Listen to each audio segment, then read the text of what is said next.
Atelier de lancement des activités du Salon mondial sur l'inclusivité IDID au Mali ce jeudi 22 décembre au Palais de la Culture Amadou Hampâté-Bâ.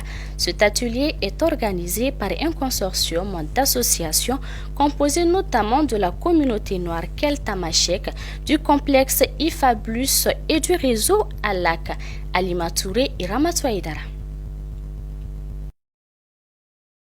Composée de près de 4 millions de personnes, la communauté noire Keltamachek est une communauté peu connue qui s'est fixée pour mission de lutter contre la stigmatisation dont ils font l'objet selon eux. Ce salon mondial dénommé IDID, initié par un consortium d'associations en collaboration avec le ministère de la Réconciliation nationale, servira de cadre d'échange en vue de mettre en relief le principe de l'inclusivité. Nous avons organisé le Salon mondial, qui est une forme de dialogue que l'on veut porter au niveau national, au niveau africain, au niveau mondial, en tenant compte des enjeux au niveau mondial, au niveau régional, au niveau africain et au niveau national. Au Mali en particulier, nous avons besoin d'être ensemble. Être ensemble, ça signifie être dans l'inclusivité. L'inclusivité, ça signifie que personne ne reste dehors. On est tous ensemble. Et ça, c'est extrêmement important. On est différents parce qu'on est des ethnies différentes.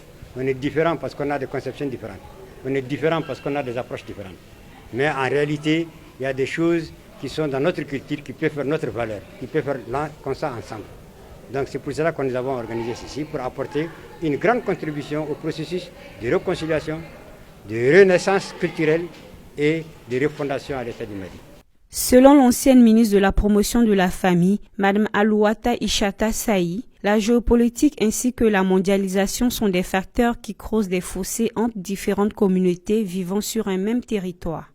Nous avons une multitude de communautés et dans toutes les régions, et nous avons toujours vécu en paix.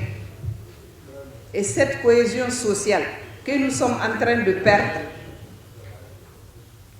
nous voulons éveiller les consciences pour que nous ne la perdons pas. Nous sommes en train de la perdre à cause de la géopolitique, de la globalisation, de la mondialisation.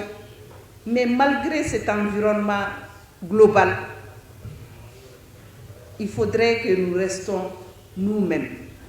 Le gouvernement de la transition, à travers son ministère de la Réconciliation qui œuvre également pour le vivre ensemble, accompagne cette initiative.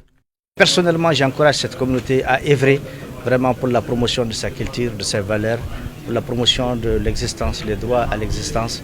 Et j'ai été toujours un des responsables communautaires qui ont soutenu ce droit à la différence. Et je crois que c'est le droit de tous les Maliens. C'est dans la diversité que nous allons incarner ce pays, cette nation arc-en-ciel que nous voulons bâtir.